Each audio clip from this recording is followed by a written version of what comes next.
있잖아. 나 요즘에 메이크업 안 하고 생얼로 나가도 휴대전화 없이 못 나가겠어. 진짜 진짜. 소셜 네트워크라고 하잖아 그거. 카카 그거 뭐 이렇게 해야 되는 것들 못하면 마음이 막 불안하고 막 그래. 그 초콜릿. 나도 나이 먹었나 봐. 왜? 우리 자식들, 강아지 같은 우리 자식들 없으면 못 살겠어. 아, 그렇구나. 나는 말이야. 난 미식가 아니니. 이 맛있는 걸 먹을 때 그 짜릿짜릿함. 아우, 진짜. 생각만 해도 너무. 시끄러워. 뭐야, 우리 근데- 모두 다 진짜 이러면 안 되는데. 이거 다 우상이야. 그래. 이게 무슨 우상이니? 이거 다 우상이야. 에이, 먹을 거고 뭐 어떡하라고. 아니야, 이거 다 우상이라고 그랬어. 그래. 먹지 말라는 얘기야. 하나님보다 착하면.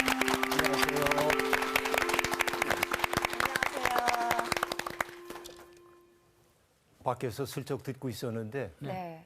휴대전화 없으면 못 산다고요?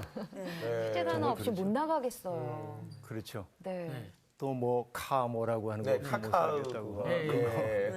초콜릿.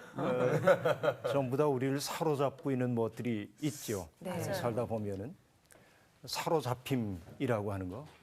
내가 그것을 붙잡지 않았는데 그게 나를 붙잡아서 나를 얽어매게 하고 부자유하게 하는 것들. 네. 이런 것들이 있어요. 중독이라고 얘기할 수 있겠죠. 우리를 중독시키는 것들. 이 중독에서부터 해방되어야 하는데 어떻게 하면 해방될 수 있을까요? 주님이요. 너무 다불고 너무 교과서적으로 얘기하는데요. 죄송합니다. 네. 중독에서 벗어나는 방법은 그것 없이 사는 연습을 하는 거예요. 네. 없이 사는 연습을 한번 해보는 거죠. 네. 사람의 중독이 무서운 게 휴대전화 중독도 무섭지만 부정적인 감정에 사로잡힌 것도 중독이라고 볼 수 있죠. 네. 그런데 그 부정적인 감정을 내가 딱 붙잡고 있으면 그게 오히려 나를 사로잡고 부자유하게 만들어요. 그래서 그 부정적인 감정과 자꾸 작별하는 연습을 하지 않으면 안 됩니다. 이것이 이제 참 삶의 길이고 좋은 종교라고 하는 것은 뭐냐? 사람들을 얽어매게 하는 게 아니라 사람들을 자꾸 풀어주어서 네. 자유롭게 하는 거예요. 네. 우리가 신앙생활을 한다고 하는데 신앙생활을 하기 때문에 내 삶이 너무 많은 것에 얽매인다고 한다면 뭔가 내 신앙생활에 문제가 있는 것이 아닌가 네. 돌아볼 필요가 있습니다. 네. 그래서 예수 믿는 사람들은 정말 멋있는 사람이에요. 맞아요. 그러니까 품이 넓은 사람이 되어야 하는데 이렇게요? 그렇지. 그렇게 넓은 난 그렇죠. 거는 그렇게 바람직하지는 않은 것 같아요. 네. 그러나 어쨌든 품이 넓은 사람이 되어야 하는데 품이 넓다는 것은 뭐냐면 다양한 의견들을 품어 안을 수 있는 능력을 뜻하는 거겠죠. 어느 그 선생님 시 가운데 나오는 귀절인데 자기는 이런 사람을 참 좋아한대. 누군가를 부둥켜 안을 때 그 팔이 엿가락처럼 늘어나는 사람. 생각해 보세요. 우리가 누군가를 사랑한다고 얘기할 때 우린 조막손이 되시네요. 요만큼밖에 사랑하지 못해요. 전폭적으로 안아주지 못해. 그런데 누군가를 받아 안으려고 할 때 그를 전폭적으로 받아 안아주는 팔이 엿가락처럼 늘어나는 사람. 그런 분 혹시 알고 있어요, 여러분? 저를 안기가 힘들어하더라고요, 사람들이. 제가 그래서 애정 결핍증이 있는 거예요. 그래요. 예수 그리스도. 그렇죠. 그분은 우리에게 품이 넓은 분이죠. 수고하고 무거운 짐 진 사람들 다 나한테 내게로 오라. 그렇게 말하죠. 내가 너희를 쉬게 하겠다. 그러니까 예수 안에서는 그 품 밖으로 내몰리는 사람이 하나도 없죠. 그런 의미에서 예수 믿는 사람들도 품이 넓은 사람이 되어야 합니다. 나하고 생각이 좀 다르고 또 지향하는 바가 다르다고 할지라도 그를 존중하고 품어 안는 넉넉함이 있어야겠죠. 이런 것들. 이제 우리들이 중독에서 벗어나게 되면 그런 자유함을 누리게 되는 것이죠. 아까 미란 씨가 그랬어요. 이 모든 게 다 우상이라고 우리를 사로잡는 것이. 우상이 도대체 뭘까? 오늘 이 얘기를 함께 나눠보겠습니다. 오늘 수업 10계명 3강 우상을 만들지 못한다. 그럼 우리 텍스트를 한번 또 읽고 가는데 출애굽기 20장이죠. 네, 20장 1절부터 17절 다시 한번 읽어볼 텐데요. 한 절씩 돌아가면서 한번 읽어보실까요? 네. 하나님이 이 모든 말씀으로 말씀하여 이르시되 나는 너를 애굽 땅 종 되었던 집에서 인도하여 낸 내 하나님 여호와니라. 너는 나 외에는 다른 신들을 내게 두지 말라. 너를 위하여 새긴 우상을 만들지 말고 또 위로 하늘에 있는 것이나 아래로 땅에 있는 것이나 땅 아래 물속에 있는 것의 어떤 형상도 만들지 말며 그것들에게 절하지 말며 그것들을 섬기지 말라. 나 내 하나님 여호와는 질투하는 하나님인즉 나를 미워하는 자의 죄를 갚되 아버지로부터 아들에게로 3, 4대까지 이르게 하거니와 나를 사랑하고 내 계명을 지키는 자에게는 천대까지 은혜를 베푸느니라. 너는 내 하나님 여호와의 이름을 망령되게 부르지 말라. 여호와는 그의 이름을 망령되게 부르는 자를 죄 없다 하지 아니하리라. 안식일을 기억하여 거룩하게 지키라. 엿새 동안은 힘써 내 모든 일을 행할 것이나 일곱째 날은 내 하나님 여호와의 안식일인즉 너나 내 아들이나 내 딸이나 내 남종이나 내 여종이나 내 가축이나 내 문 안에 머무는 객이라도 아무 일도 하지 말라. 이는 엿새 동안에 나 여호와가 하늘과 땅과 바다와 그 가운데 모든 것을 만들고 일곱째 날에 쉬었음이니라. 그러므로 나 여호와가 안식일을 복되게 하여 그날을 거룩하게 하였느니라. 내 부모를 공경하라. 그리하면 내 하나님 여호와가 내게 준 땅에서 내 생명이 길리라. 살인하지 말라. 간음하지 말라. 도둑질하지 말라. 내 이웃에 대하여 거짓 증거하지 말라. 내 이웃의 집을 탐내지 말라. 내 이웃의 아내나 그의 남종이나 그의 여종이나 그의 소나 그의 낙이나 물은 내 이웃의 소유를 탐내지 말라. 아멘. 아멘. 네, 고맙습니다. 여러분의 낭낭한 음성으로 십계명을 들으니까 참 좋으네요. 네. 성경은 눈으로만 봐서는 안 되고 소리를 내서 읽어야 합니다. 그래야 이 성경의 리듬의 구조가 우리의 마음속에 있는 리듬과 맞닥뜨려서 공명을 일으키게 되거든요. 네. 여러분 음성으로 듣는 것이 굉장히 행복했습니다. 여러분 모두 공인들이시죠. 또 어떻게 보면 아이돌도 계십니까 혹시 여기? 아이돌이요? 예, 아이돌은 아니고 아이돌은 있어요? 아이 둘은 있어요. 돌이 앞으로 가는 경우는 그래요? 머리가 돌이 아이만 여보세요. 아이만 둘. 아이만. 아이돌. 아이돌. 네. 예, 요즘은 우리 그 TV에 나오는 스타들이나 또 스포츠 스타들을 우리들이 아이돌이라고 그렇게 많이 말을 하죠. 예. 아이돌이란 말이 그래서 우리 사회에서는 굉장히 선망의 대상이 되고 있는 말들입니다. 그런데 아이돌이란 말이 사실은 우상이란 말이잖아요. 네, 우상. 그렇죠? 네. 예. 그런데 이 말이 우리 아무 검증 없이 막 사용되고 있습니다. 그런데 이 아이돌이라고 하는 말은 그리스어로 에이도스라고 하는 말에서 나왔어요. 에이도스.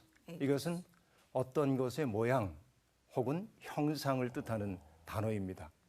그런데 이 에이도스라고 하는 말에서 에이돌론이라고 한 말이 나왔는데 그것이 뭐냐면 이미지만 있고 실체는 없는 헛것 그런 뜻이에요. 거기에서 나온 말이 아이돌입니다. 그러니까 어떻게 보면 이 시대에 아이돌이라고 하는 사람들도 보면 별로 안 좋은 뜻이. 이미지가 있어요. 네. 그 사람의 어떤 이미지들이 있죠. 그러나 그 사람의 어떤 삶의 실상은 대중들 앞에 드러나지 않는 경우가 많이 있죠. 그 때문에 아이돌이었던 스타들이 굉장히 정신적인 공허함을 느끼는 경우도 많이 있습니다. 대중들에게 소비되고 있는 자신의 이미지가 있는데 자신의 실체는 거기에 미치지 못하고 그리고 그 아이돌로서의 인기라고 하는 것이 포말과 같이 쓰러질 수밖에 없다는 사실을 알게 될 때 많이 절망하는 이들을 우리들이 보게 되죠. 본래 아이돌, 우상이라고 하는 것은 헛것, 빈 것 그런 뜻입니다. 그러니까 우리가 우상을 숭배한다고 하는 것은 실체가 없는 헛것을 숭배하는 것과 마찬가지라고 볼 수 있겠죠. 제가 어린 시절을 시골에서 보냈는데요. 시골에서 여러분 시골에서 혹시 사신 분 계세요? 네, 시골에. 아 시골에서 사셨어요? 나는 상훈 씨가 시골 분위기가 나서 제가 어디서 굉장히 도시남인데. 네. 아무도 괜찮고 도시남인데. 아 그래요? 목사님 너무 위트 있으시다. 네. 지금 웃음이 나와요? 강남에서 다들 컸잖아요. 즐거워하잖아요. 네, 시골에서 자랐는데 제가 어린 시절을 보낼 때는 전기도 안 들어오던 때입니다. 그러니까 전기가 없으니까 형제들이 주로 했던 일들이 뭐냐면 아랫목에 앉아서 누워서. 이불 이렇게 깔아놓고 발 집어넣어놓고 이야기 나누는 거죠. 옛날 이야기 전부 나누고 그러죠. 고구마 있고 감자 하는. 근데 이제 가끔 가다가 1년에 한두 차례씩 면사무소에서 영화를 상영한다고 하면 신나. 영화 상영하면 마을 사람들이 전부 이제 영화 보러 가잖아요. 근데 영화를 보고 돌아올 때 형들이 동생들을 올리기 위해서 꼭 들려주는 얘기가 도깨비 얘기입니다. 그리고 형들이 앞서가죠. 근데 도깨비 얘기 되게 어떤 거예요? 산길을 가는데 무서워. 갑자기 도깨비가 나타나가지고 씨름을 하자고 얘기했고 너 나한테 씨름 지면은 어떻게 한다. 이래서 죽어라 하고 씨름을 했는데 안 지려고 정말 기진맥진해서 쓰러질 무렵이 됐을 때 새벽 닭울음 소리가 들려오고 그러자 도깨비가 가는 거죠. 네. 왜냐하면 빛이 들어오면 도깨비는 설 자리가 없기 때문에 도깨비는 어둠에 속한 거죠. 그러니까 빛이 밝아오기 시작하면 사라지죠. 도깨비가 간 다음에 지쳐 쓰러졌다가 나중에 보니까 피 묻은 쌀이 빗자루하고 밤새도록 씨름했더라. 뭐 이런 이야기 도깨비 얘기 많이 들으면서 살았어요. 네. 근데 이게 우리에게 들려주고 있는 굉장히 재미나는 부분이 있어요. 그건 뭘까요? 우리가 사실 이거 아니면은 이거 놓치면 내가 죽을 것 같은 것들, 그렇죠? 그런 것들의 실체가 사실은 빛이 비춰지면은 아무것도 아닌 헛것인 경우가 많이 있고, 그렇죠? 보잘것없는 것들 때문에 우리들이 온통 붙잡혀서 살고 있는 경우가 있죠. 네. 이런 것들을 우리들이 우상이라고도 얘기할 수 있겠죠. 이렇게 한번 접근을 해보자고 하는 겁니다. 그런데 여러분, 우리나라에서 우상을 숭배하지 말라고 하는 말, 이 말을 들으면 여러분 어떤 느낌이 먼저 딱 떠오르나요? 우상 숭배하지 말아라. 저는 이렇게 갑자기 그 옛날에 그 제사에 대한 게 많이 그렇죠. 떠오르거든요. 예. 그래서 이제 제사에 장승 절하지 같은 말고. 거? 예, 뭐 장승 같은 거. 미신 뭐. 네, 맞아요. 미신 그런 네, 거 그런 떠오르. 전부 이제 우상 숭배하면 이제 우리 그런 것들 떠올리도록 그렇게 돼 있죠. 그러니까 우리나라에서 우상 숭배를 하지 말아라 하는 말은 상당히 배타적인 언어로 사용되곤 합니다. 기독교가 믿고 있는 하나님 이외에 다른 어떤 것도 믿어서는 안 된다. 이런 말로 사람들이 쉽게 받아들이게 되는 거죠. 여기에 대해서 우리들이 좀 따져봐야 할 부분들이 좀 있습니다. 조심스럽긴 하지만은 그런 거죠. 그래서 우상을 숭배하지 말라고 했기 때문에 많은 독실하다고 스스로 믿고 있는 신앙인들이 어떤 일들을 저지르냐면 학교에 세워져 있는 단군상을 잘라버린다든지, 그렇죠? 산에 이렇게 올라가다 보면은 불상 같은 게 있는데 거기에다가 빨간색 페인트로 십자가를 그려 놓는다든지, 그렇죠? 이런 일들이 많이 있었단 말이에요. 그래서 뭐 어떤 분은 또 그 불교의 사찰에 들어가 가지고서는 사찰에 있는 탱화에 낙서를 하기도 하고 이런 일들이 이제 벌어지는 거죠. 왜냐하면 그분들은 자기들의 신앙이 그것을 명령했다고 생각하는 경우가 아주 많이 있습니다. 그들에게는 독실한 신앙의 행위처럼 보이는지 몰라도 그런 폭력적인 일을 당하는 사람들의 입장에서 본다고 한다면 말도 안 되는 그런 일들을 겪는 것이라고 볼 수 있겠죠. 그런데 우상 숭배하지 말라고 하는 말이 자칫하면 그렇게 오해되기가 매우 쉬운 말이다. 우리들이 조심해야 한다 하는 얘기입니다. 그러니까 여러분 설날이면은 어르신들한테 세배는 하시죠? 네. 세배는 하시죠? 세배 안 하세요? 어른한테는 어르신들한테 세배는 하시죠. 그러나 이제 추도 예배 같은 데는 절은 안 하죠, 기독교인들이. 예, 그런 것들이 우리들이 있습니다. 그런데 우상이라고 하는 것은 결국 어떤 건지를 먼저 생각해 봐야 할 텐데 여러 부족이나 민족들이 정말 많은 사회적 혼란과 갈등 속에 살잖아요. 나 혼자만 살면 괜찮은데 주변에 있는 여러 나라들과 더불어 살다 보니까 갈등이 생기고 전쟁도 벌어지고 그렇기 때문에 누군가가 강한 힘이 우리를 좀 품어 안아줬으면 좋겠다. 우리를 지키고 보호해줬으면 좋겠다 하는 생각을 누구나 다 가질 수밖에 없겠죠. 이것이 인간이 종교를 갖는 중요한 요인 가운데 하나라고 얘기할 수 있겠습니다.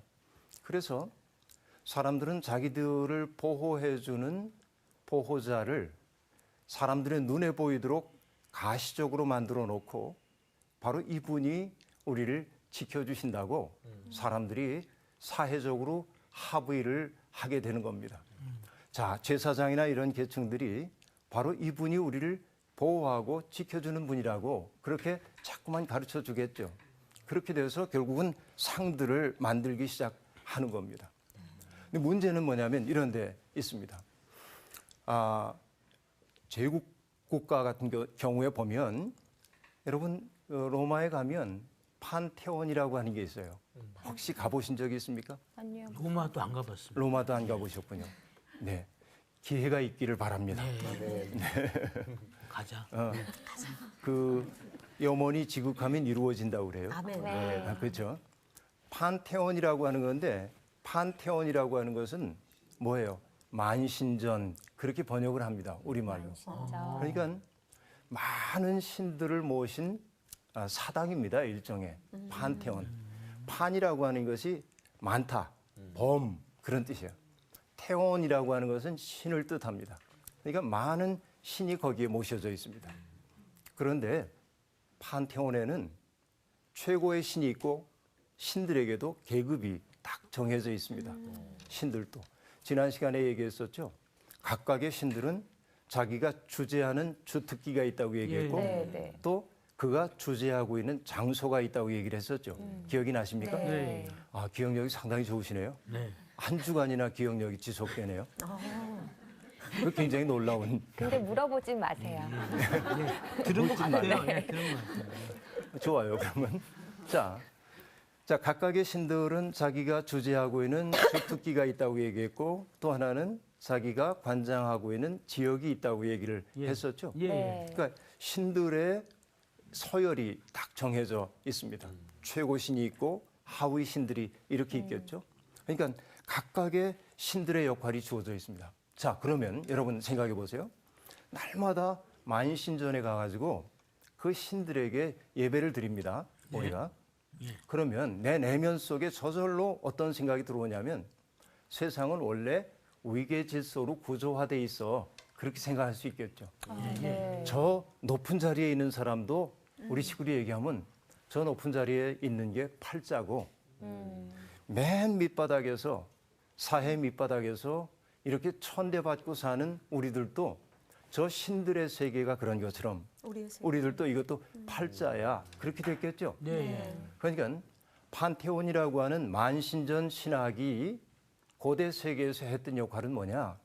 사회적인 불평등함을 그대로 추인하는 역할을 했다고 얘기입니다. 네. 그렇죠? 네. 만신전에 가서 자꾸만 예배를 드림으로써 내 삶의 자리 그게 그냥 신으로부터 주어진 자리야. 받아들일 수밖에 없어. 이런 것이죠. 이게 사람들을 얼마나 불편하게 만들어요. 사람들의 인권을 유린하도록 만들죠. 그런데 우리가 야훼 하나님을 믿는 종교, 지난 시간에 하나님에 대한 이야기를 했습니다만 야훼 하나님을 믿는 사람들에게는 조금 달라집니다. 하나님이 한 분밖에 없어. 그렇죠? 하나님이야. 한 분밖에 안 계십니다. 그러면 하나님 한 분 밑에서는 모든 사람들이 어떠합니까? 다 똑같아요. 평등한 거예요. 네. 그렇죠? 왕이라고 해서 다르지 않고, 그렇죠? 지금 재산이 없고 배우지 못했고 부모님이 계시지 않기 때문에 어려움을 겪는다고 해가지고 내가 조금 더 저 사람보다 못하지 않은 거지. 그렇죠? 바로 이것이 히브리 성서가 우리에게 가르쳐주고 있는 혁명입니다. 고대 세계에는 판테온 신전, 그렇죠? 거기에서 신들의 위계 질서가 각 사회가 가지고 있었던 불평등한 구조를 있는 그대로 인정하도록 만들었다고 한다면 히브리 성서가 우리에게 가르쳐주고 있는 참된 하나님 한 분은 하나님 안에서 모든 사람들이 평등하다. 이 혁명입니다. 일종의. 네. 그렇죠? 그 하나님을 우리가 믿는 거예요. 우상들을 믿는 게 아니고. 네. 그렇죠? 그래서 이 우상이라고 하는 말이 그런 이제 배경에서 나온 말이기도 한데 나중에는 이스라엘 사람들이 이 우상이라고 하는 말을 가지고 이스라엘 외부에 있는 각각의 나라들 그들이 섬기고 있는 신들을 지칭하는 말로 사용되기 시작했고요. 그렇죠? 또 불가시적이고 눈에 보이지 않는단 말이에요. 그리고 절대적인 하나님을 사람들은 인간의 형상으로 만들어 놓고 자꾸만 섬기려고 했죠. 그 모든 것들을 우리들이 우상이라고 그렇게 얘기를 해왔다 하는 얘기입니다. 그러면 이제 여러분 한번 물어보십시다. 사람들이 우상을 만드는 까닭이 뭘까요? 불안해서. 불안해서. 와우. 아주 뭐 한마디로 핵심을 딱 찔렀어요. 상훈 씨 부럽죠. 굉장히 부러워하는 미란 아니 씨가. 저도 그 얘기를 하려고 했거든요. 참 신기하네. 스피드에서 어떻게 이렇게 마음이 이겼네요. 맞지? 인정할게요. 네. 네, 불안해서 이제 만든다. 왜 불안하죠? 나약하니까. 완전하지 않기 때문에. 완전하지 않기 때문에 나약하니까. 여러분 다 답을 가지고 있어요. 에덴 동산에서 죄를 짓기 전에 사람이 불안했을까요? 아니요. 불안했죠. 불안하지 않았겠죠? 네. 왜냐하면 그때는 시간이라고 하는 것을 사람들이 의식하지 않고 살았을 거예요. 거기에서는 벌거벗은 것도 부끄러워하지 않았던 존재이잖아요. 그런데 에덴 동산 바깥으로 인간이 죄 때문에 쫓겨났다고 얘기하고 있습니다. 그렇죠? 에덴 동산 바깥에서의 시간은 그야말로 불안의 시간들이었습니다. 자, 보면은요.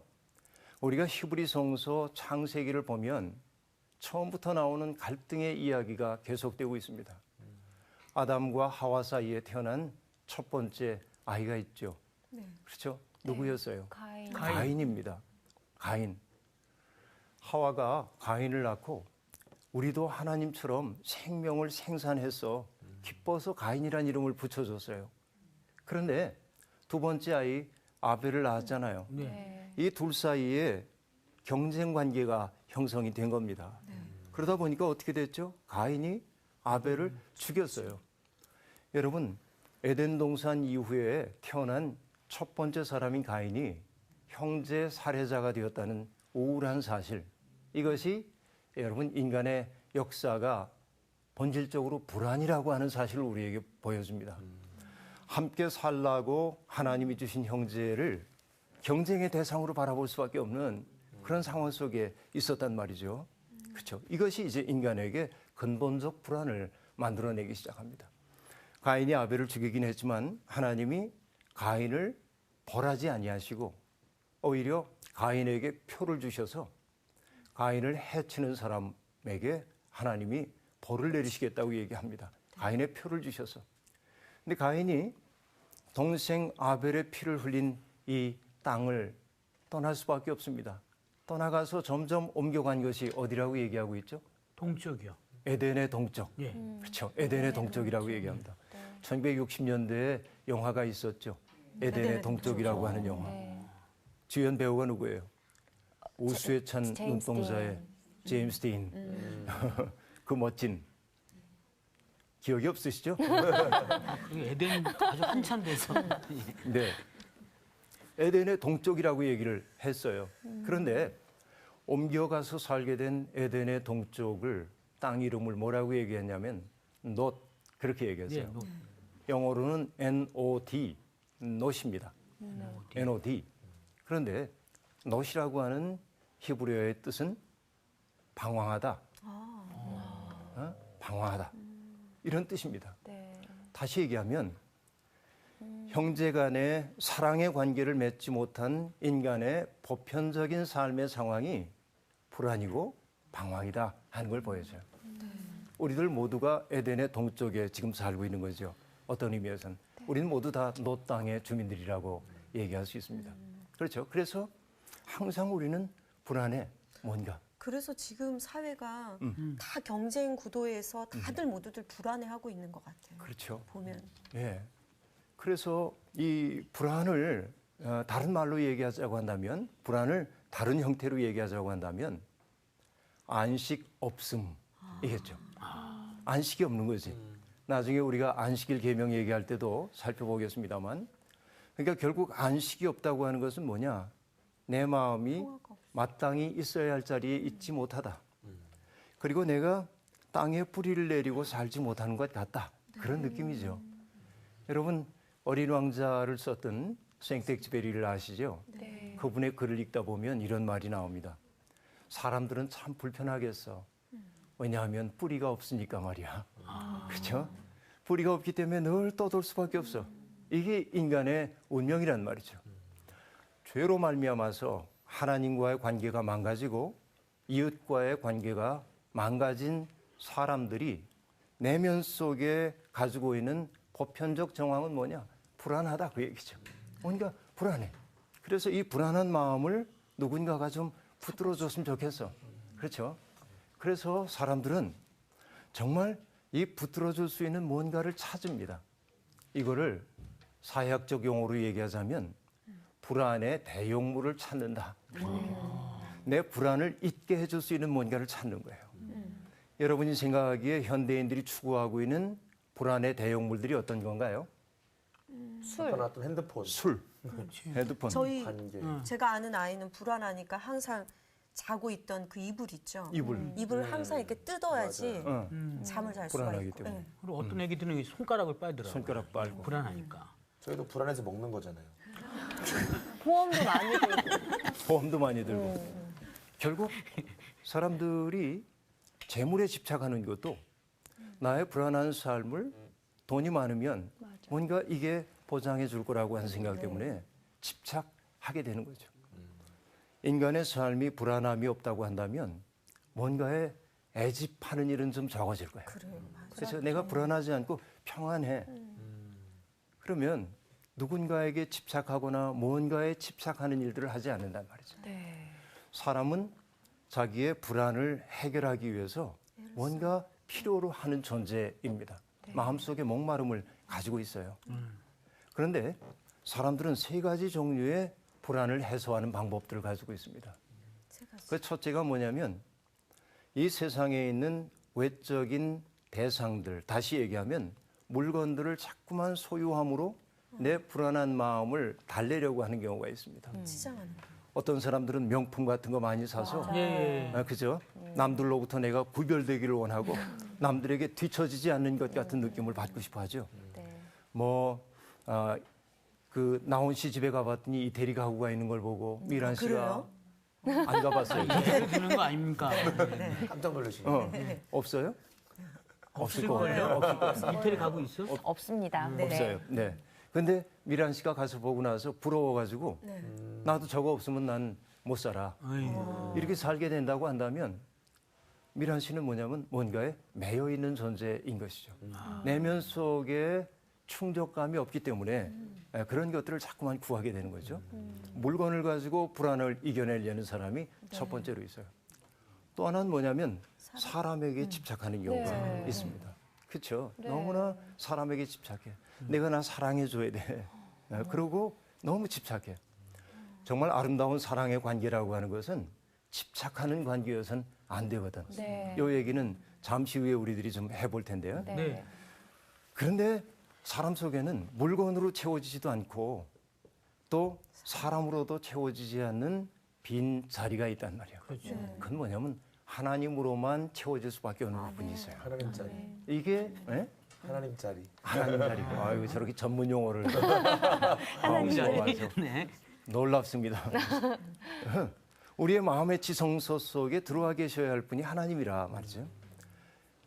하나님이 내 마음의 지성소 속에 들어와 계실 때 우리가 느끼는 것이 뭐냐면 풍랑이 있는 난바다를 지나서 안락한 안전한 포구에 와서 닻을 내린 느낌이라고 할까? 하나님이 내 속에 들어오시면 마음의 그런 평강을 우리들이 느끼도록 되어 있죠.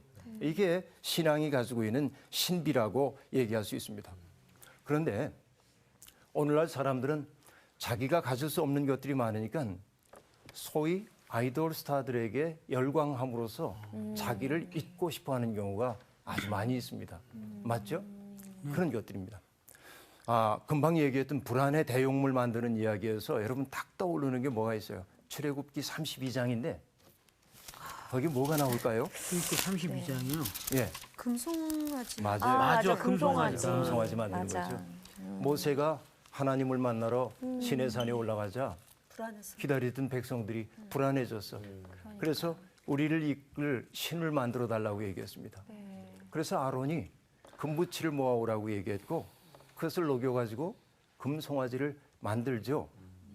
그런데 그 금송아지를 사실은 우상으로 만든 건 아니고 사람들이 불안해하니까 우리를 인도하신 하나님이시여라고 얘기하기 위해서 만들어 놓은 거예요. 그렇죠? 우상을 만들었다기보다는 불안의 대용물을 만들어 놓은 겁니다. 이거라도 보면서 마음의 위안을 얻으라고 얘기하고 있는 거죠. 그래서 오든이라고 하는 시인은 이런 말을 씁니다. Wait without idols. 그래서 우상 없이 기다려라. 믿음이란 그런 거다. 불안해하지 말고 그렇게 얘기하고 있습니다. 그런데 오늘날 목사인 제가 보기에 안타까운 현실들이 있습니다.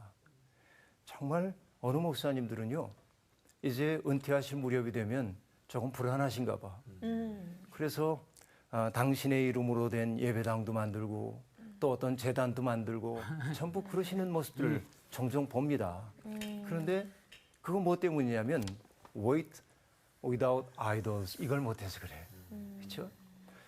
자신의 허명을 남기고 싶은 마음이 사람들 속에 있습니다. 이런 것들도 어찌 보면 우상이라고 얘기할 수 있겠죠. 네. 자, 그런데 오늘 우상을 숭배하지 말아라 하는 이 계명에서 정말 중요한 대목 우리들이 지금 얘기할 차례예요. 다시 한번 20장을 보세요. 네. 거기에 보면요. 4절, 3절과 4절 한번 읽어주시겠어요? 너는 나 외에는 다른 신들을 내게 두지 말라.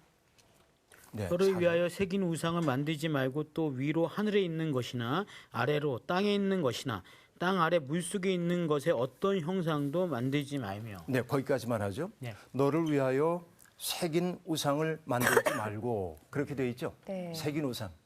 그러니까 우상을 새기다 하는 말인데 그 단어는 정을 가지고 뭔가를 쪼다라고 하는 단어와 관계 있습니다. 네.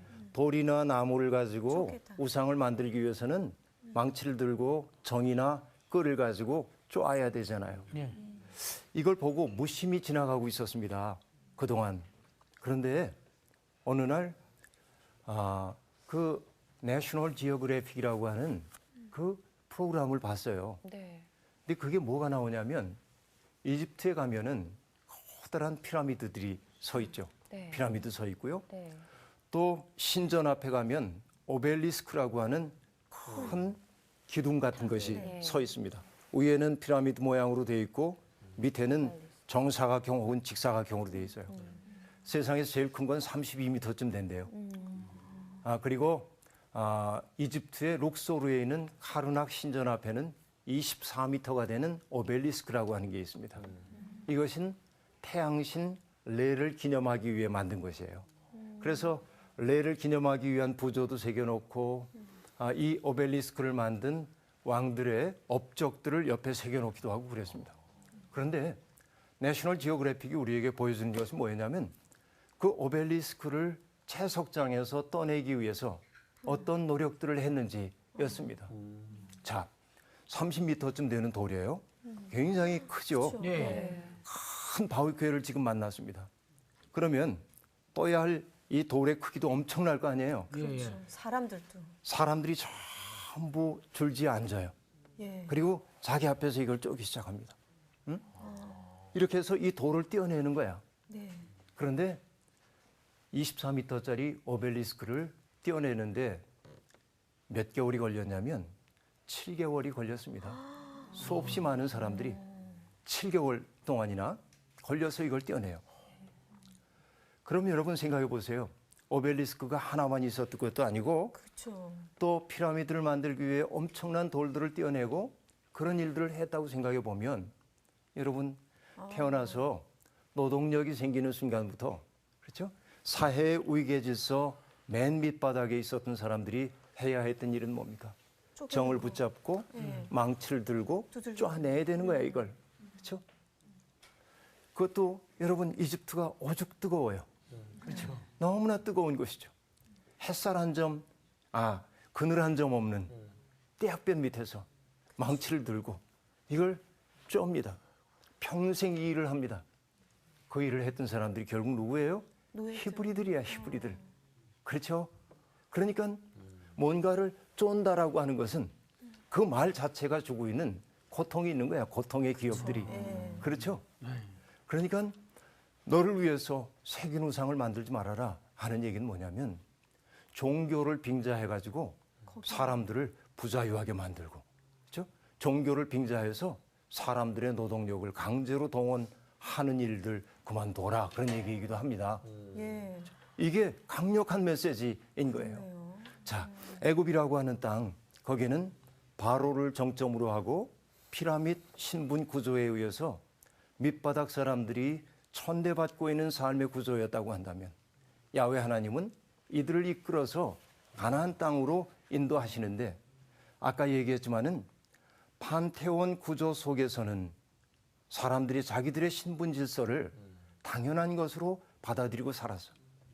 그런데 이들이 지금 출애굽해가지고 가서 살게 될 새로운 세상에서는 뭐예요? 판테온 구조가 아니라 하나님 한 분만이 왕이시고 모든 사람들은 다 평등한 거야. 형제 공동체를 이루는 거야. 그렇죠. 그러니까 새긴 우상을 만드는 이런 일들을 통해서 인간을 빈간화시키는 일 하면 안 된단 말이죠. 이것이 우상을 만들지 말라고 하는 계명 속에 담겨 있는 아주 강력한 메시지라고 그렇게 보는 거예요. 그렇죠? 네. 하나님을 위해서라는 명분으로 이런 우상 만드는 일을 하면 안 됩니다. 네. 그렇죠? 그러니까 하나님의 영광을 위해서라고 하면서 우리가 하는 교회들이 하고 있는 큰 행사들도 혹시라도 고통받는 사람들의 처지를 외면한 것이어서는 안 된다 하는 얘기입니다. 마하트마 간디가 이런 얘기를 한 적이 있습니다. 정말 교회의 아름다움이란 뭐냐면 신전 건물을 멋지게 지어놓은 것이 아니라 그 교회 주변에 굶주린 채 잠드는 사람이 하나도 없는 것이 정말 아름다운 교회다. 그랬어요. 그렇지? 교회가 선다고 하는 것은 바로 그런 의미일 거란 말이죠. 오늘의 기독교가 자칫하면 우상을 숭배하는 것이 될 수 있단 말이죠. 이게 이 계명을 통해서 우리들이 보게 되는 것이라고 볼 수 있어요.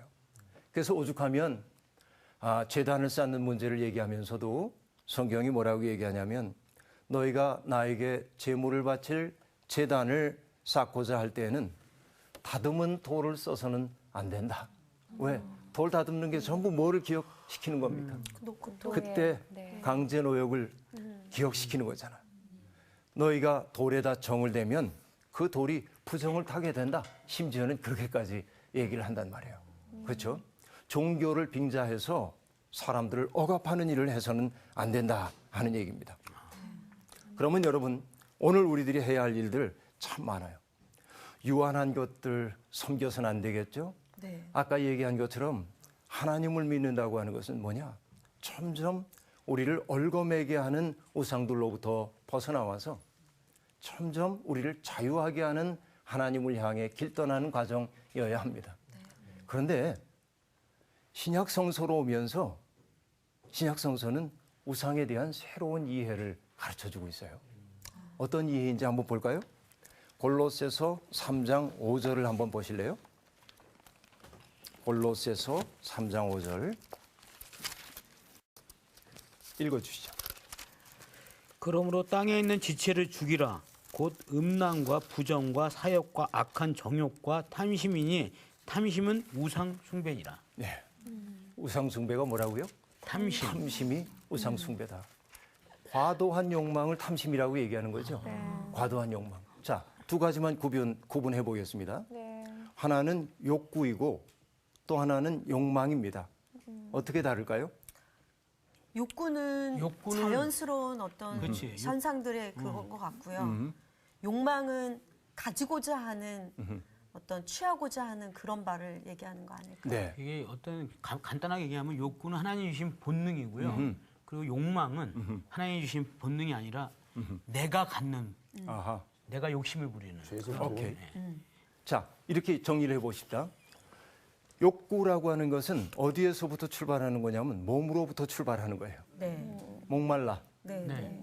배가 고파, 졸려, 자고 싶고 먹고 싶고 마시고 싶죠. 이게 욕구입니다. 그러니까 좋은 세상은 어떤 세상이에요? 사람들이 필요한 욕구가 채워지는 세상이 좋은 세상입니다. 그렇죠. 욕망은 어디에서부터 출발해요? 마음. 마음으로부터 출발하는 거예요. 그렇죠? 근데 이 마음이 문제라고 마음이 항상. 문제야. 그렇죠? 마음이 문제야. 내 마음 나도 몰라. 네. 어디 가사 같은 마음은 어떻게 가슴에 있을까? 그래요. 이 마음이라고 하는 게 욕망이라고 하는 게 뜬구름 잡는 것처럼 많아지도록 만들죠.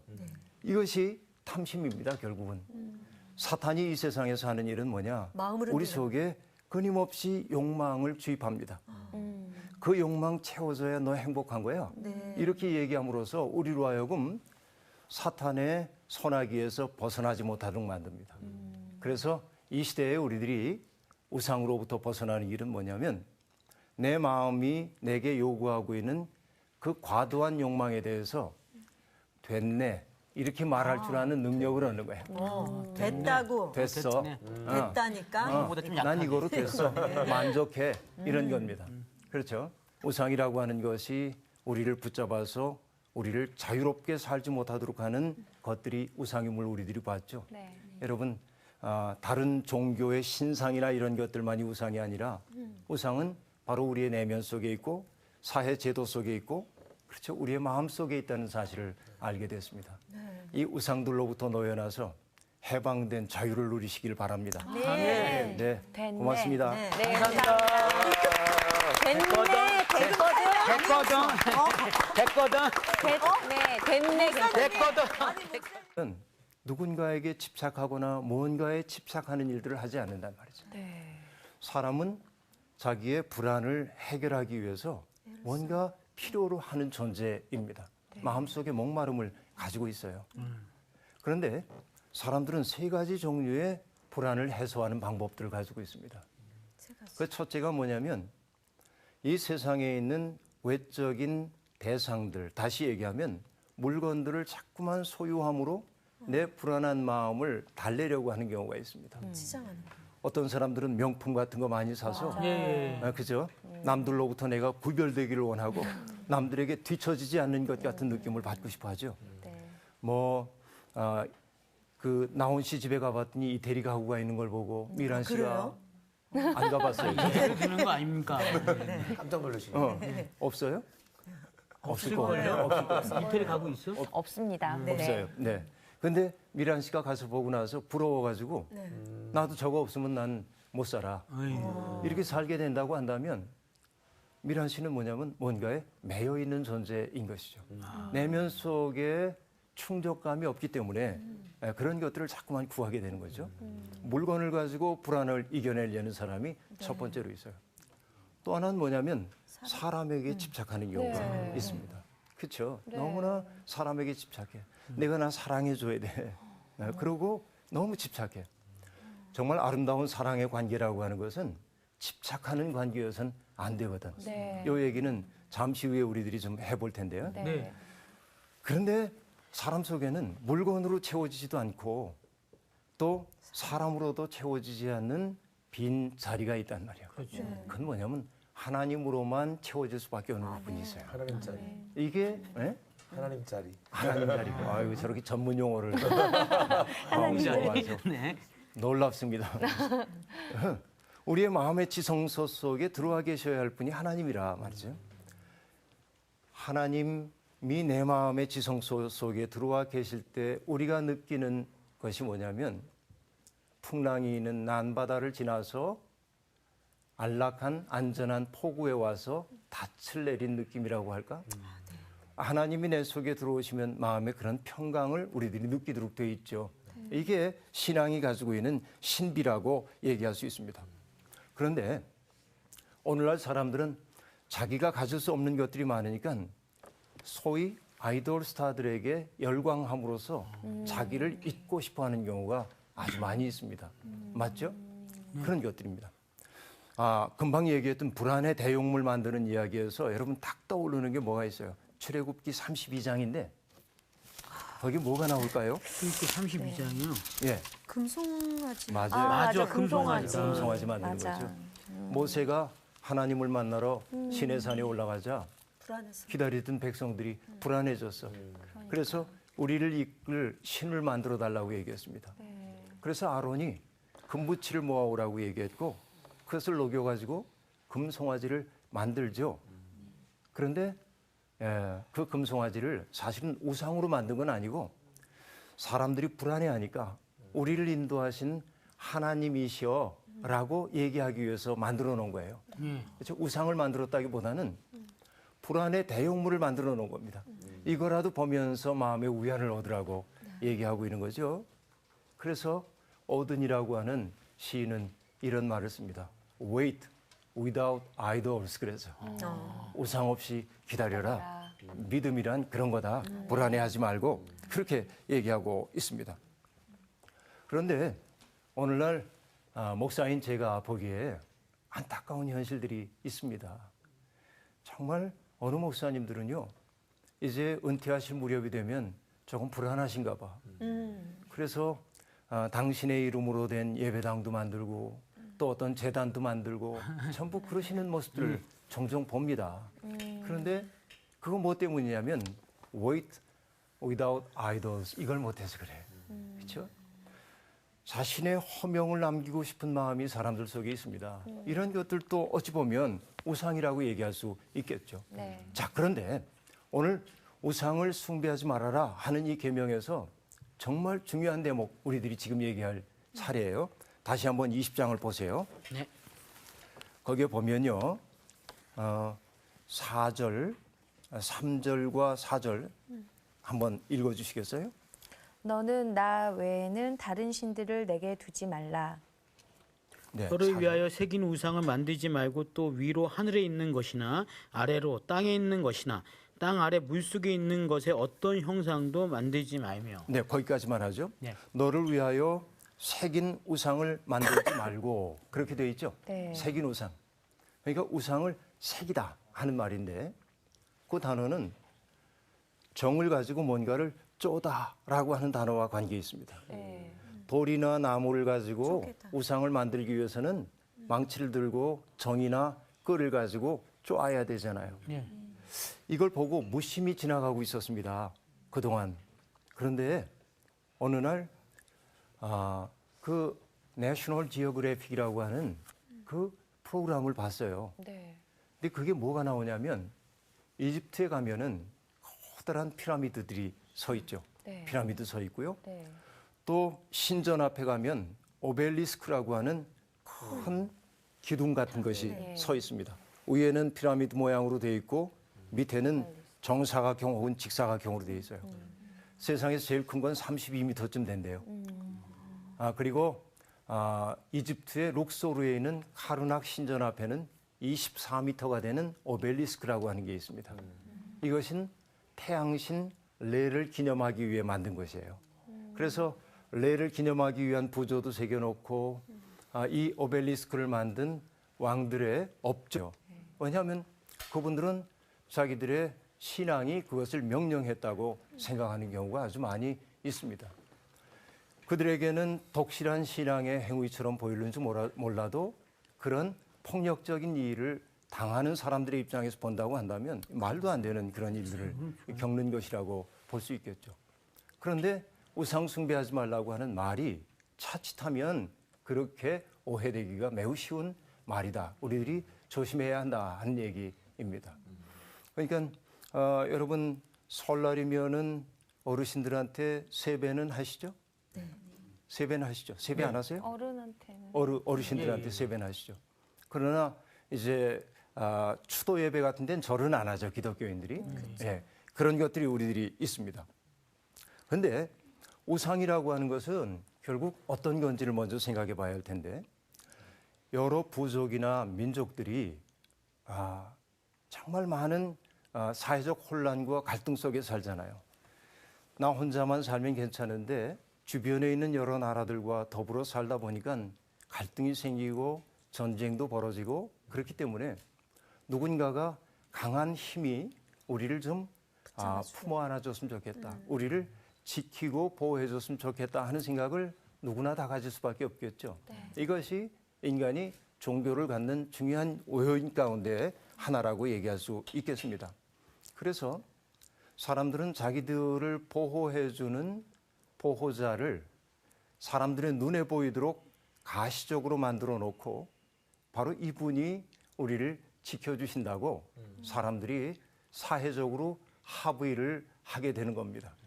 자, 제사장이나 이런 계층들이 바로 이분이 우리를 보호하고 지켜주는 분이라고 그렇게 자꾸만 가르쳐 주겠죠. 그렇게 돼서 결국은 상들을 만들기 시작하는 겁니다. 근데 문제는 뭐냐면 이런 데 있습니다. 제국 국가 같은 경우에 보면 여러분 로마에 가면 판테온이라고 하는 게 있어요. 혹시 가보신 적이 있습니까? 아니요. 로마도 안 가봤습니다. 로마도 안 가보셨군요. 네, 기회가 있기를 바랍니다. 가자. 그 염원이 지극하면 이루어진다고 그래요. 아멘. 네. 그렇죠.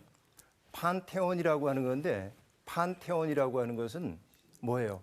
만신전 그렇게 번역을 합니다. 우리말로. 진짜. 그러니까 많은 신들을 모신 사당입니다. 일종의 판테온. 판이라고 하는 것이 많다, 범 그런 뜻이에요.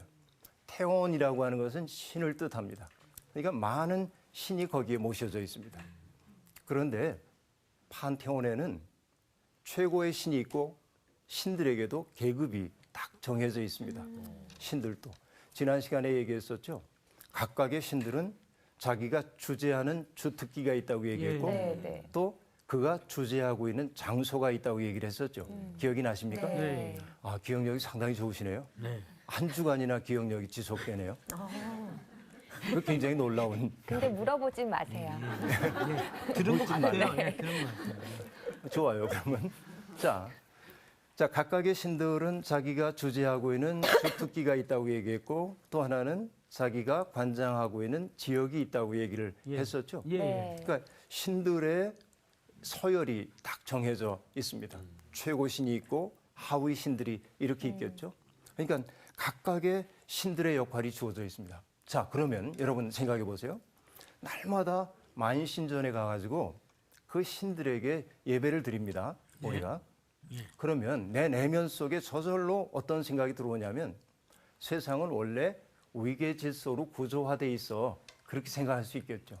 네. 저 높은 자리에 있는 사람도 우리 식구리 얘기하면 저 높은 자리에 있는 게 팔자고 맨 밑바닥에서 사회 밑바닥에서 이렇게 천대받고 사는 우리들도 저 신들의 세계가 그런 것처럼 우리들도 이것도 팔자야. 그렇게 됐겠죠. 네. 그러니까 판테온이라고 하는 만신전 신학이 고대 세계에서 했던 역할은 뭐냐? 사회적인 불평등함을 그대로 추인하는 역할을 했다고 얘기입니다. 네. 그렇죠? 네. 만신전에 가서 자꾸만 예배를 드림으로써 내 삶의 자리 그게 그냥 신으로부터 주어진 자리야. 받아들일 수밖에 없어. 이런 것이죠. 이게 사람들을 얼마나 불편하게 만들어요. 사람들의 인권을 유린하도록 만들죠. 그런데 우리가 야훼 하나님을 믿는 종교, 지난 시간에 하나님에 대한 이야기를 했습니다만 야훼 하나님을 믿는 사람들에게는 조금 달라집니다. 하나님이 한 분밖에 없어. 그렇죠? 하나님이야. 한 분밖에 안 계십니다. 그러면 하나님 한 분 밑에서는 모든 사람들이 어떠합니까? 다 똑같아요. 평등한 거예요. 네. 그렇죠? 왕이라고 해서 다르지 않고, 그렇죠? 지금 재산이 없고 배우지 못했고 부모님이 계시지 않기 때문에 어려움을 겪는다고 해가지고 내가 조금 더 저 사람보다 못하지 않은 거지. 그렇죠? 바로 이것이 히브리 성서가 우리에게 가르쳐주고 있는 혁명입니다. 고대 세계에는 판테온 신전, 그렇죠? 거기에서 신들의 위계 질서가 각 사회가 가지고 있었던 불평등한 구조를 있는 그대로 인정하도록 만들었다고 한다면 히브리 성서가 우리에게 가르쳐주고 있는 참된 하나님 한 분은 하나님 안에서 모든 사람들이 평등하다. 이 혁명입니다. 일종의. 네. 그렇죠? 그 하나님을 우리가 믿는 거예요. 우상들을 믿는 게 아니고. 네. 그렇죠? 그래서 이 우상이라고 하는 말이 그런 이제 배경에서 나온 말이기도 한데 나중에는 이스라엘 사람들이 이 우상이라고 하는 말을 가지고 이스라엘 외부에 있는 각각의 나라들 그들이 섬기고 있는 신들을 지칭하는 말로 사용되기 시작했고요. 네, 낭낭한 음성으로 십계명을 들으니까 참 좋으네요. 네. 성경은 눈으로만 봐서는 안 되고 소리를 내서 읽어야 합니다. 그래야 이 성경의 리듬의 구조가 우리의 마음 속에 있는 리듬과 맞닥뜨려서 공명을 일으키게 되거든요. 네. 여러분 음성으로 듣는 것이 굉장히 행복했습니다. 여러분 모두 공인들이시죠. 또 어떻게 보면 아이돌도 계십니까 혹시 여기? 아이돌이요? 예, 아이돌은 아니고 아이돌은 있어요? 아이 둘은 있어요. 돌이 앞으로 가는 경우는 그래 머리가 돌이 아이만 여보세요. 아이만 돌. 아이만. 아이돌. 아이돌. 네. 예, 요즘은 우리 그 TV에 나오는 스타들이나 또 스포츠 스타들을 우리들이 아이돌이라고 그렇게 많이 말을 하죠. 예. 아이돌이란 말이 그래서 우리 사회에서는 굉장히 선망의 대상이 되고 있는 말들입니다. 그런데 아이돌이란 말이 사실은 우상이란 말이잖아요. 네, 우상. 그렇죠? 네. 예. 그런데 이 말이 우리 아무 검증 없이 막 사용되고 있습니다. 그런데 이 아이돌이라고 하는 말은 그리스어로 에이도스라고 하는 말에서 나왔어요. 에이도스. 이것은 어떤 것의 모양 혹은 형상을 뜻하는 단어입니다. 그런데 이 에이도스라고 하는 말에서 에이돌론이라고 한 말이 나왔는데 그것이 뭐냐면 이미지만 있고 실체는 없는 헛것 그런 뜻이에요. 거기에서 나온 말이 아이돌입니다.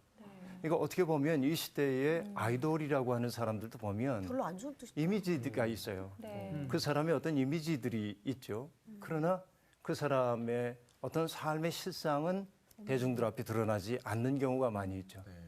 그 때문에 아이돌이었던 스타들이 굉장히 정신적인 공허함을 느끼는 경우도 많이 있습니다.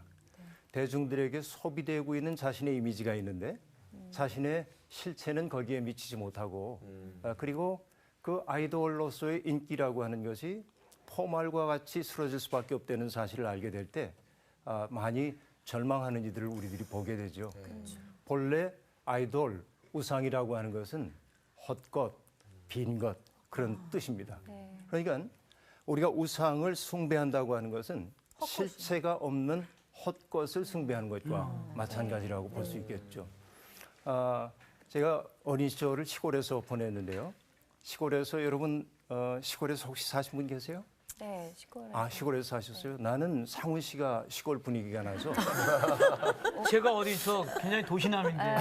아무도 괜찮죠. 도시남인데. 그래요? 목사님 너무 위트 있으시다. 네. 지금 웃음이 나와요? 강남에서 다들 컸잖아요. 즐거워하잖아요.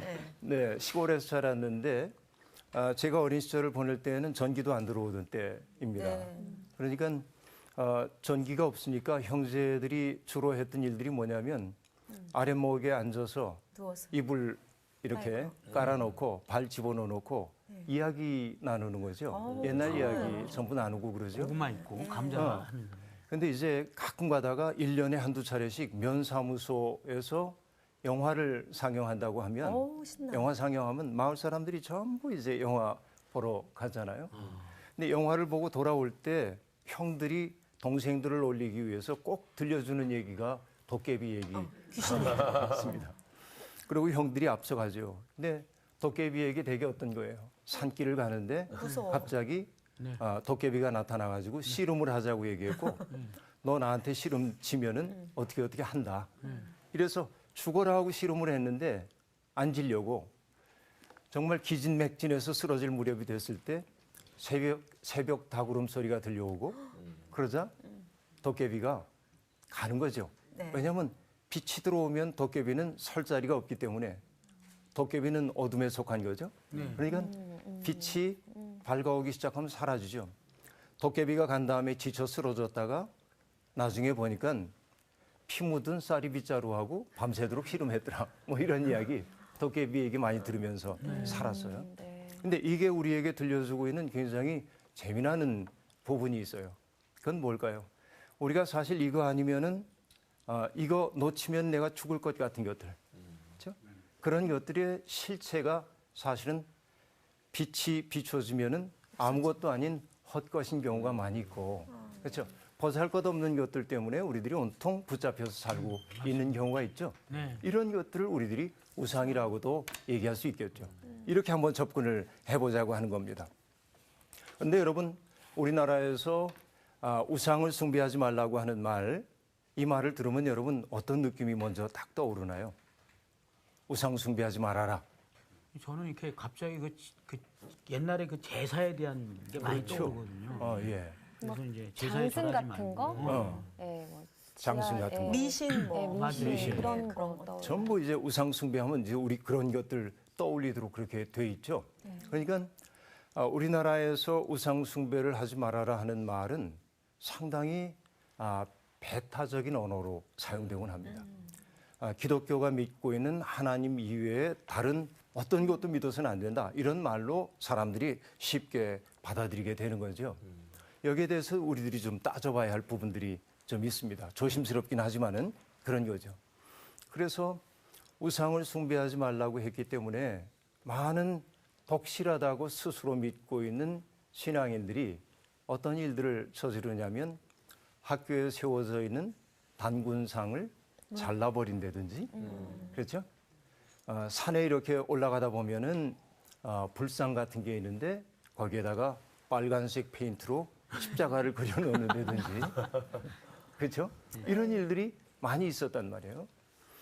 그래서 뭐 어떤 분은 또 그 불교의 사찰에 들어가가지고서는 사찰에 있는 탱화에 낙서를 하기도 하고 이런 일들이 이제 벌어지는 거죠. 있잖아.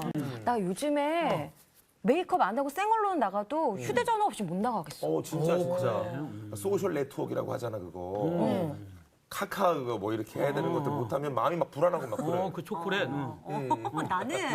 나도 나이 먹었나 봐. 왜? 우리 자식들 강아지 같은 우리 자식들 없으면 못 살겠어. 그렇구나. 나는 말이야. 난 미식가 아니니. 이 맛있는 걸 먹을 때 그 짜릿짜릿함. 아우 진짜 생각만 해도 너무.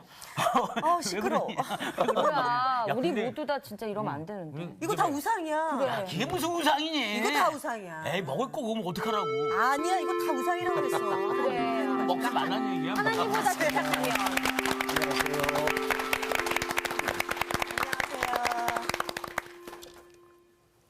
밖에서 슬쩍 듣고 있었는데 네. 휴대전화 없으면 못 산다고요? 휴대전화 없이 못 나가겠어요. 그렇죠. 네. 또 뭐 카모라고 하는 거 네, 없으면 못 카카오. 살겠다고. 초콜릿. 전부 다 우리를 사로잡고 있는 것들이 있죠. 네. 살다 보면은 사로잡힘이라고 하는 거. 내가 그것을 붙잡지 않았는데 그게 나를 붙잡아서 나를 얽어매게 하고 부자유하게 하는 것들. 네. 이런 것들이 있어요. 중독이라고 얘기할 수 있겠죠. 맞아요. 우리를 중독시키는 것들. 이 중독에서부터 해방되어야 하는데 어떻게 하면 해방될 수 있을까요? 주님이요. 너무 답을 너무 교과서적으로 얘기하는데요. 죄송합니다. 네. 중독에서 벗어나는 방법은 그것 없이 사는 연습을 하는 거예요. 네. 없이 사는 연습을 한번 해보는 거죠. 네. 사람의 중독이 무서운 게 휴대전화 중독도 무섭지만 부정적인 감정에 사로잡힌 것도 중독이라고 볼 수 있죠. 네. 그런데 그 부정적인 감정을 내가 딱 붙잡고 있으면 그게 오히려 나를 사로잡고 부자유하게 만들어요. 그래서 그 부정적인 감정과 자꾸 작별하는 연습을 하지 않으면 안 됩니다. 이것이 이제 참 삶의 길이고 좋은 종교라고 하는 것은 뭐냐? 사람들을 얽어매게 하는 게 아니라 사람들을 자꾸 풀어주어서 네. 자유롭게 하는 거예요. 네. 우리가 신앙생활을 한다고 하는데 신앙생활을 하기 때문에 내 삶이 너무 많은 것에 얽매인다고 한다면 뭔가 내 신앙생활에 문제가 있는 것이 아닌가 네. 돌아볼 필요가 있습니다. 네. 그래서 예수 믿는 사람들은 정말 멋있는 사람이에요. 맞아요. 그러니까 품이 넓은 사람이 되어야 하는데 이렇게요? 그렇지. 그렇게 넓은 난 그렇죠. 거는 그렇게 바람직하지는 않은 것 같아요. 네. 그러나 어쨌든 품이 넓은 사람이 되어야 하는데 품이 넓다는 것은 뭐냐면 다양한 의견들을 품어 안을 수 있는 능력을 뜻하는 거겠죠. 어느 그 선생님 시 가운데 나오는 귀절인데 자기는 이런 사람을 참 좋아한대. 누군가를 부둥켜 안을 때 그 네. 팔이 엿가락처럼 늘어나는 사람. 생각해 보세요. 우리가 누군가를 사랑한다고 얘기할 때 우린 조막손이 되시네요. 요만큼밖에 사랑하지 못해요. 전폭적으로 안아주지 못해. 그런데 누군가를 받아 안으려고 할 때 그를 전폭적으로 받아 안아주는 팔이 엿가락처럼 늘어나는 사람. 그런 분 혹시 알고 있어요, 여러분? 저를 안기가 힘들어하더라고요, 사람들이. 제가 그래서 애정 결핍증이 있는 것 같아요. 그래요. 예수 그리스도. 그렇죠. 그분은 우리에게 품이 넓은 분이죠. 수고하고 무거운 짐진 사람들 다 나한테 내게로 오라. 그렇게 말하죠. 내가 너희를 쉬게 하겠다. 그러니까 예수 안에서는 그 품 밖으로 내몰리는 사람이 하나도 없죠. 그런 의미에서 예수 믿는 사람들도 품이 넓은 사람이 되어야 합니다. 나하고 생각이 좀 다르고 또 지향하는 바가 다르다고 할지라도 그를 존중하고 품어 안는 넉넉함이 있어야겠죠. 이런 것들. 이제 우리들이 중독에서 벗어나게 되면 그런 자유함을 누리게 되는 것이죠. 아까 미란 씨가 그랬어요. 이 모든 게 다 우상이라고 네. 우리를 사로잡는 것이. 우상이 도대체 뭘까? 네. 오늘 이 얘기를 함께 나눠보겠습니다. 네. 오늘 수업 10계명 3강 우상을 만들지 못한다. 그럼 우리 텍스트를 한번 또 읽고 가는데 네. 출애굽기 20장이죠. 네, 20장 1절부터 17절 다시 한번 읽어볼 텐데요. 한 절씩 돌아가면서 한번 읽어보실까요? 네. 하나님이 이 모든 말씀으로 말씀하여 이르시되 나는 너를 애굽 땅 종 되었던 집에서 인도하여 낸 내 하나님 여호와니라. 너는 나 외에는 다른 신들을 내게 두지 말라.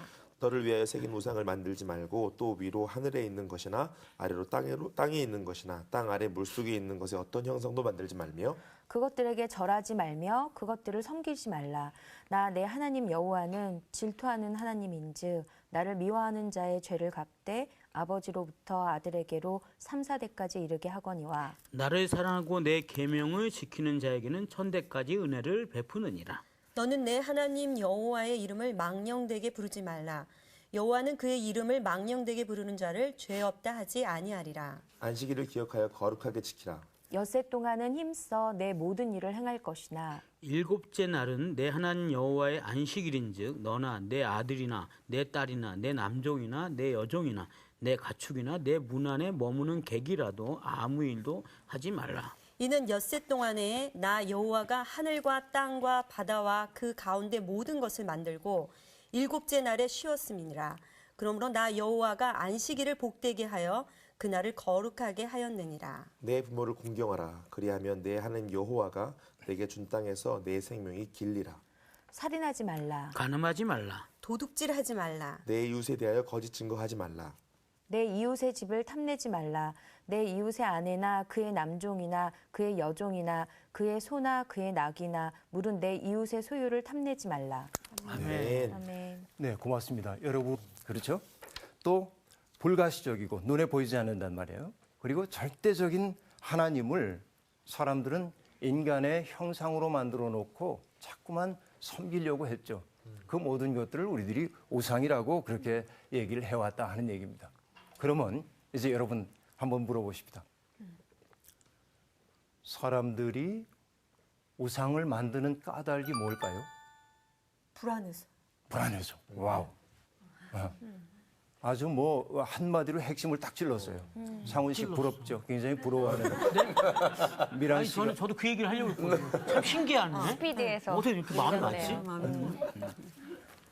인정할게요. 네. 네, 불안해서 이제 만든다. 왜 불안하죠? 나약하니까. 완전하지 않기 때문에. 완전하지 않기 때문에 나약하니까. 여러분 다 답을 가지고 있어요. 에덴 동산에서 죄를 짓기 전에 사람이 불안했을까요? 아니요. 불안했죠. 불안하지 않았겠죠? 네. 왜냐하면 그때는 시간이라고 하는 것을 사람들이 의식하지 않고 살았을 거예요. 거기에서는 벌거벗은 것도 부끄러워하지 않았던 존재이잖아요. 그런데 에덴 동산 바깥으로 인간이 죄 때문에 쫓겨났다고 얘기하고 있습니다. 그렇죠? 에덴 동산 바깥에서의 시간은 그야말로 불안의 시간들이었습니다. 자, 보면은요. 우리가 히브리성서 창세기를 보면 처음부터 나오는 갈등의 이야기가 계속되고 있습니다. 아담과 하와 사이에 태어난 첫 번째 아이가 있죠. 그렇죠? 누구였어요? 가인입니다. 가인. 하와가 가인을 낳고 우리도 하나님처럼 생명을 생산해서 기뻐서 가인이라는 이름을 붙여줬어요. 그런데 두 번째 아이 아벨을 낳았잖아요. 네. 이 둘 사이에 경쟁 관계가 형성이 된 겁니다. 그러다 보니까 어떻게 됐죠? 가인이 아벨을 죽였어요. 여러분, 에덴 동산 이후에 태어난 첫 번째 사람인 가인이 형제 살해자가 되었다는 우울한 사실. 이것이 여러분 인간의 역사가 본질적으로 불안이라고 하는 사실을 우리에게 보여줍니다. 함께 살라고 하나님이 주신 형제를 경쟁의 대상으로 바라볼 수밖에 없는 그런 상황 속에 있었단 말이죠. 그렇죠. 이것이 이제 인간에게 근본적 불안을 만들어내기 시작합니다.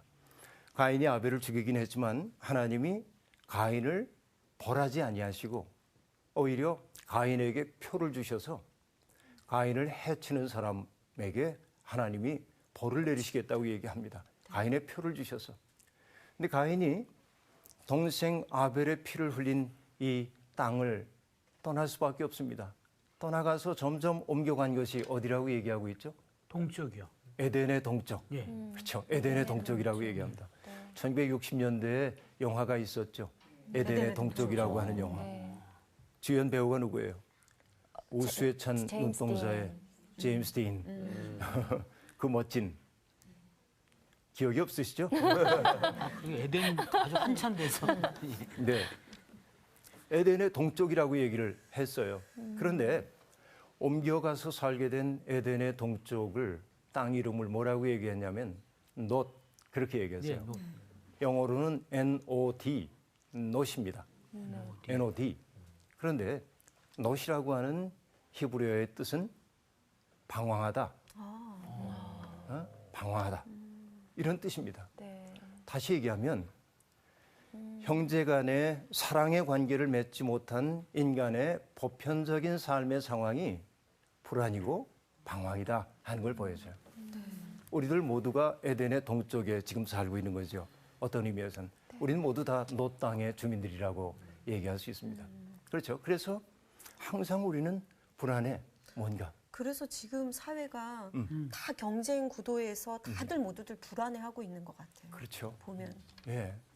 그래서 이 불안을 다른 말로 얘기하자고 한다면, 불안을 다른 형태로 얘기하자고 한다면, 안식 없음이겠죠. 안식이 없는 거지. 나중에 우리가 안식일 계명 얘기할 때도 살펴보겠습니다만, 그러니까 결국 안식이 없다고 하는 것은 뭐냐? 내 마음이 마땅히 있어야 할 자리에 있지 못하다.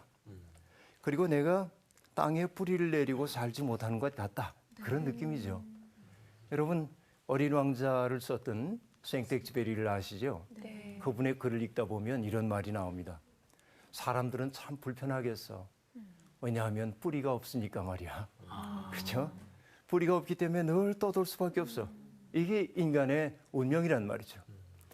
죄로 말미암아서 하나님과의 관계가 망가지고 이웃과의 관계가 망가진 사람들이 내면 속에 가지고 있는 보편적 정황은 뭐냐? 불안하다 그 얘기죠. 뭔가 불안해. 그래서 이 불안한 마음을 누군가가 좀 붙들어줬으면 좋겠어. 그렇죠? 그래서 사람들은 정말 이 붙들어줄 수 있는 뭔가를 찾습니다. 이거를 사회학적 용어로 얘기하자면 불안의 대용물을 찾는다. 내 불안을 잊게 해줄 수 있는 뭔가를 찾는 거예요. 여러분이 생각하기에 현대인들이 추구하고 있는 불안의 대용물들이 어떤 건가요? 아까 나왔던 핸드폰. 술, 핸드폰. 저희 관계. 제가 아는 아이는 불안하니까 항상 자고 있던 그 이불 있죠. 이불. 항상 이렇게 뜯어야지 어, 잠을 잘 수가 불안하기 있고. 때문에. 네. 그리고 어떤 애기들은 이 손가락을 빨더라고요. 손가락 빨고. 불안하니까. 저희도 불안해서 먹는 거잖아요. 보험도 많이 들고. 보험도 많이 들고. 결국 사람들이 재물에 집착하는 것도 나의 불안한 삶을 돈이 많으면 뭔가 이게 보장해 줄 거라고 하는 생각 때문에 집착하게 되는 거죠. 인간의 삶이 불안함이 없다고 한다면 뭔가에 애집하는 일은 좀 적어질 거예요. 그래요. 맞아요. 그래서 내가 불안하지 않고 평안해.